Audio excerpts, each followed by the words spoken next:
pasteur est en arrêt maladie, je n'étais pas prévu au programme, c'est lui qui devait animer le culte, mais il t'a arrêté, donc il m'a demandé si je pouvais le remplacer aujourd'hui. Et il va mieux, j'ai eu des nouvelles par Jean-Paul, qui me dit qu'il va mieux ce matin, il m'a écrit hier pour m'encourager pour la prédication d'aujourd'hui.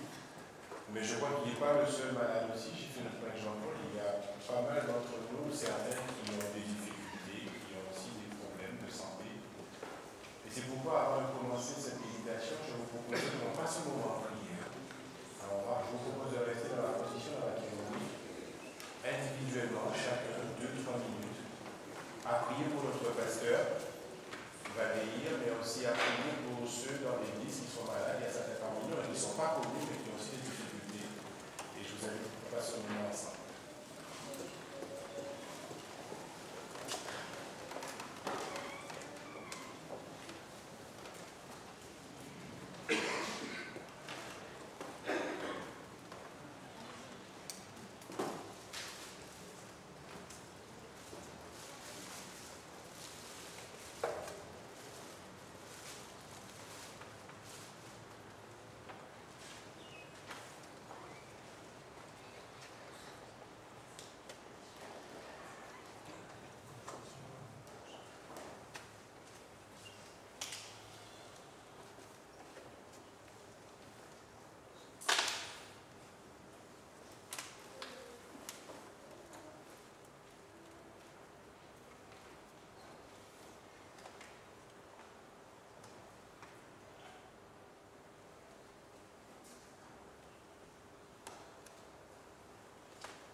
J'aimerais saluer aussi tous les internautes qui nous suivent, je sais qu'il y en a de plus en plus.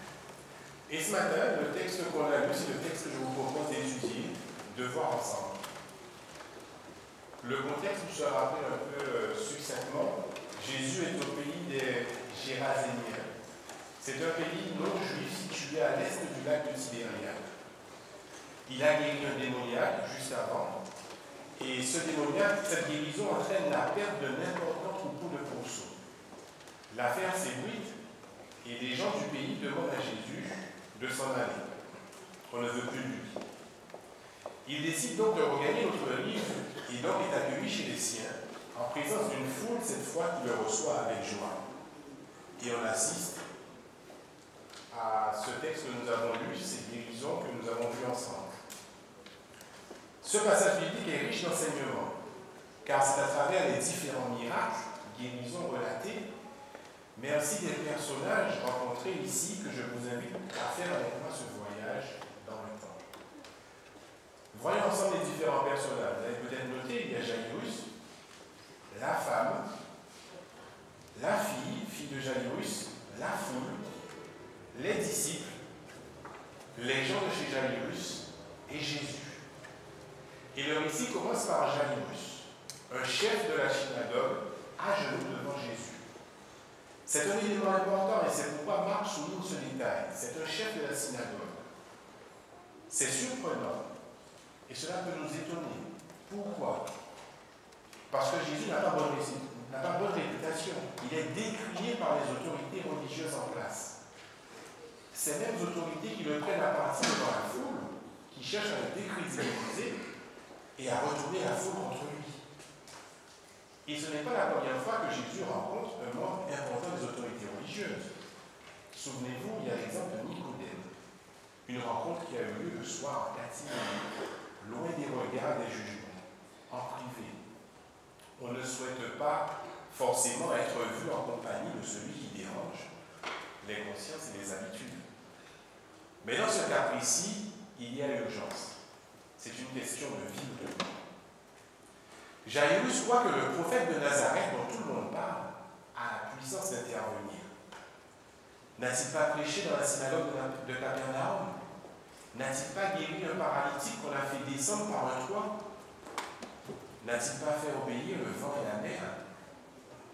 Jairus a entendu dire que cet homme est extraordinaire, qu'il est maintenant au bord du lac, entouré d'une foule. Je vais l'appeler, dit-il. Ma femme va garder la petite pendant ce temps et il faut faire vite parce que la mort n'attend pas. Le voilà, se dit Jairus, et il court se jeter aux pieds de Jésus. C'est une scène surréaliste. Il tombe à ses pieds et il le supplie. Et Jairus va formuler une prière.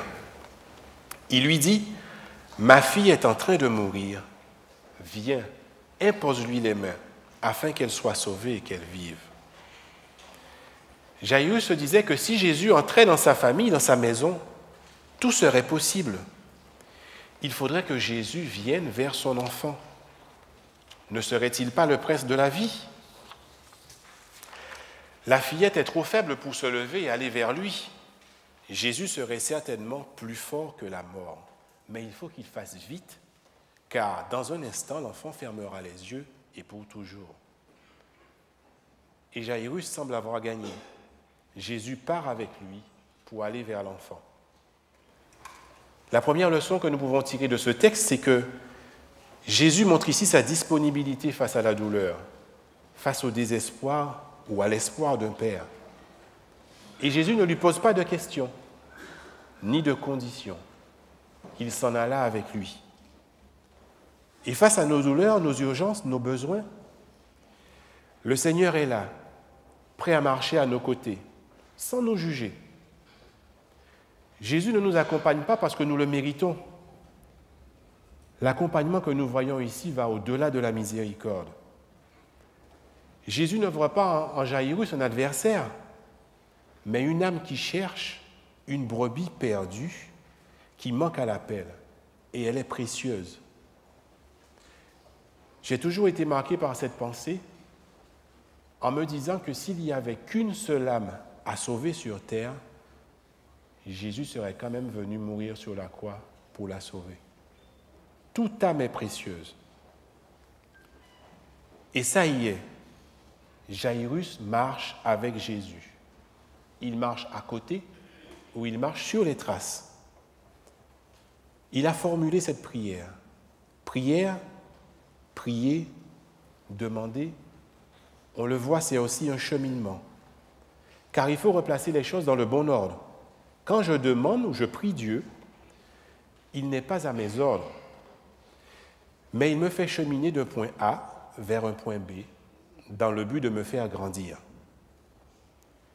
Et c'est plein de surprises et d'imprévus. Mais comme dans bien des cas, tout ne se passe pas comme on l'avait prévu. Et pour Jairus, la route va être intensément longue, car tout semblait se dérouler très bien. Il avait réussi, le maître avait consenti à le suivre, à faire vite, et l'espoir avait renaquis dans cette course contre la mort. Mais tout à coup, l'empressement de Jésus et de ce Père est dans un premier temps ralenti par la foule, premier obstacle, et ensuite stoppé par une femme. Ces événements vont ralentir considérablement Jésus et mettre à rude épreuve la patience de Jairus, qui est déjà anxieux. Imaginez l'épreuve de froid que ce retard a dû signifier pour lui. L'expérience de Jairus nous montre aussi que bien souvent, au plus fort de la tempête, suite à des problèmes d'argent, de santé ou autres, les événements semblent se liguer contre nous et on ne voit pas de solution. Jésus est présent, mais la situation semble perdurer et on ne sait pas si on va tenir. Au plus fort de cette tempête, Jésus est à côté de nous. Encore faut-il avoir cette lucidité pour le percevoir. Il est plus facile de céder à la panique ou au découragement, comme les disciples dans la barque en plein naufrage, où Jésus dormait juste à côté d'eux. Le verset 35 nous dit « La nouvelle tant redoutée arrive. Quelqu'un vient lui dire « Ta fille est morte. Pourquoi dérangerais-tu encore le maître? C'est inutile, c'est trop tard. » La mort a été plus rapide, plus forte. Mais Jésus, qui entend ces paroles, fortifie la foi de Jairus. « Ne crains pas, lui dit-il, crois seulement. » Mais que pouvait craindre Jairus puisqu'elle était déjà morte? En fait, Jésus lui dit, ne tiens pas compte de ces paroles qui annoncent la mort. Crois à mes paroles et attache-toi à moi. Je suis la vie. En quelques minutes, Jaïrus passe de la foi à l'excitation, à l'espoir, à l'impatience, à l'agacement de la foule, au désespoir. Mais Jésus le fait revenir à la foi. Et Jaïrus a foi en Jésus, car il fait appel à lui devant toute la foule. Imaginez ce que ça a dû lui coûter. Au travers de son cheminement, sa foi a été nourrie avec Jésus, en voyant ce que Jésus a fait pour cette femme. Second épisode que nous verrons par la suite. Mais ici, cette troisième étape est plus forte. Jésus lui demande d'avoir foi en lui, non pas en tant que simple prophète, mais en tant que Seigneur de la vie, le Christ, et même plus fort, Dieu. Car Jésus est plus que cela. Il est Dieu, le détenteur de la vie, et il va le lui montrer sous peu. Maintenant, laissons de côté Jaïrus et revenons sur ce qui a ralenti leur progression, la foule et cette femme. La foule presse Jésus de toutes parts. Elle empêche de s'approcher de lui intimement. Elle semble en fait gêner le face-à-face, l'intimité avec Jésus. La foule empêche l'accès direct à Dieu. Et cette femme en est victime. Au verset 35, le texte nous parle d'une autre foule, les gens qui disent, les gens de la maison du chef, ceux qui pensent savoir mieux que Jésus et qui peuvent décourager. Au verset 38, la foule dans l'agitation. Et au verset 40, la foule qui se moque de Jésus. Et que fait Jésus de tout cela? Jésus met la foule à l'écart. Il est intéressant de remarquer que lors du début du récit, Jésus est en présence de Jaïrus. Et pourtant, il semble mettre en attente une demande qui est urgente pour s'occuper de cette femme qui n'a d'ailleurs pas de nom. Jésus ne fait pas sa priorité en fonction de la classe sociale. La femme a eu besoin de son aide. Il s'est arrêté alors qu'il était avec Jaïrus. Aurions-nous fait de même? N'aurions-nous pas été tentés de donner la priorité à quelqu'un de plus aisé, intellectuel ou bien mieux placé socialement? Mais Jésus n'en a que faire. Et cette femme est extraordinaire, car elle fait preuve d'audace hors du commun. Elle a une histoire douloureuse. Le texte nous dit qu'elle souffre dans sa chair, mais aussi dans sa condition. D'ailleurs, elle n'a pas de nom. Son identité, c'est sa maladie.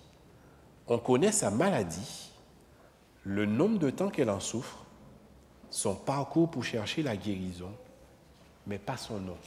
C'est étonnant, non? Elle a une perte de sang. Le sang, c'est la vie. Et elle se meurt. Et vous savez, dans l'Ancien Testament, chez les Hébreux, quelqu'un qui perdait du sang était considéré comme impur. Elle doit donc se cacher, se mettre à l'écart. Mais elle va faire une rencontre qui va bouleverser sa vie. Le verset 27 nous dit, et nous donne un élément important, « Ayant entendu parler de Jésus ». On peut se poser la question, mais qui lui en a parlé? L'histoire ne le dit pas. Et on peut faire des hypothèses. On peut imaginer qu'elle ait rencontré un des individus qui lui a raconté ce que Jésus a fait pour lui et qui lui a témoigné qu'il pouvait aussi le faire pour elle. Tu n'as même pas besoin de le toucher. Il suffit qu'il le souhaite. Aucun mal ne lui résiste. Je t'assure, c'est vraiment le Fils de Dieu. Et on voit ici l'importance de parler de Jésus. Mon témoignage, le fait de parler de ma passion pour mon Sauveur peut sauver une vie, changer un destin et redonner espoir à ceux qui en ont besoin. Qui est Jésus pour nous? Ce texte est une invitation donc à partager avec nos voisins ceux que nous connaissons, ce que Jésus a fait pour chacun d'entre nous. Cette femme a été en contact avec la parole et cela a changé son existence. Jésus est la parole. La Bible nous dit que Jésus est la parole. Cette parole, je peux la bousculer comme la foule, ou bien je peux l'écouter comme cette femme. Je peux la négliger ou passer à côté. Mais la parole guérit mon état intérieur, car c'est au son de sa voix que Jésus ressuscite la fille de Jaïrus. Jésus parle et le miracle se réalise. C'est la parole en fait qui nous touche et qui nous ressuscite de notre état. Et on peut aussi se poser la question ce matin, quel est notre rapport à la parole? Quel est notre rapport à l'étude quotidienne de la Bible, au temps passé avec Dieu? Remarquons aussi que dans ce texte, Jaïrus va être aussi ce père qui met son enfant en contact avec la parole. Et la même question se pose en tant que parents. Quelle est notre responsabilité et notre devoir dans ce domaine? Prenons-nous le temps de mettre nos enfants en contact avec la parole? Jaïrus est aussi appelé chef de la synagogue pendant tout le récit, sauf au verset 40. Il devient un père. En effet, il change de statut. Il devient un père dans l'intimité avec Jésus. Les seuls dans cette histoire qui n'ont pas de nom sont... les seuls dans cette histoire qui ont des noms sont les disciples et Jaïrus. Mais pas la foule, ni la femme, ni la fille de Jaïrus. Une identité, un nom, c'est un avenir, un but. Ceux qui jouent le rôle de relais ou d'intercesseur dans l'histoire ont un nom. Cette femme aborde Jésus en le touchant, et en le touchant de dos, car elle pense peut-être ne pas mériter le face-à-face.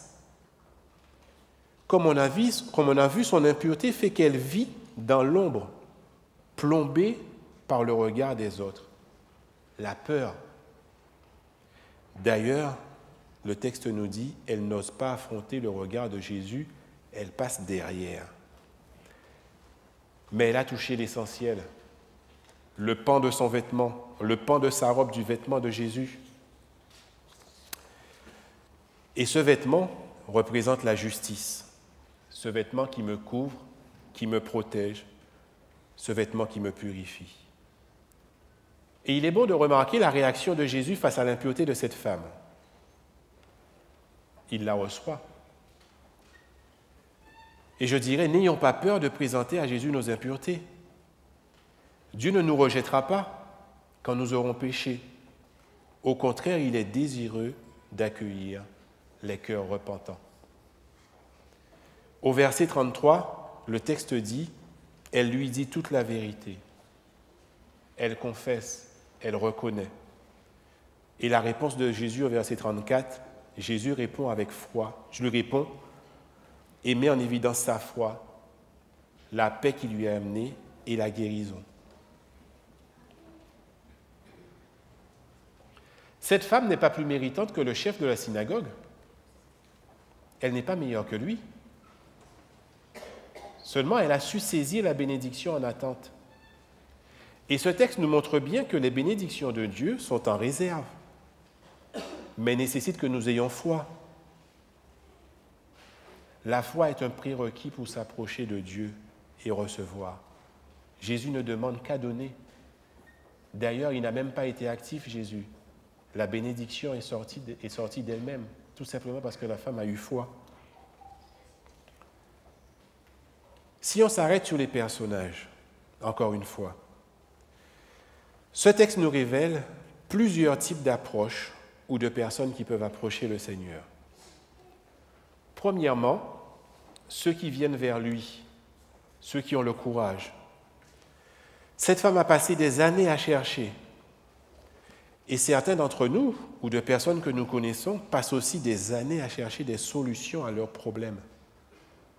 Ils cherchent des solutions dans des théories avant de venir à Dieu. Et même des fois, ils cherchent des solutions ailleurs et n'arrivent jamais à Dieu. Chacun son tempérament. Mais cette femme est sortie de la foule Et un événement de ma vie m'aide à sortir de la foule. Mais il faut que je me détermine et que je fasse le geste de demander à Dieu. Apocalypse 3 nous dit au verset 20 que Jésus est là, il frappe à la porte, mais nous devons faire le geste d'ouvrir, d'expérimenter Jésus et de croire en lui. Il faut avoir du courage pour venir devant la foule pour Dieu.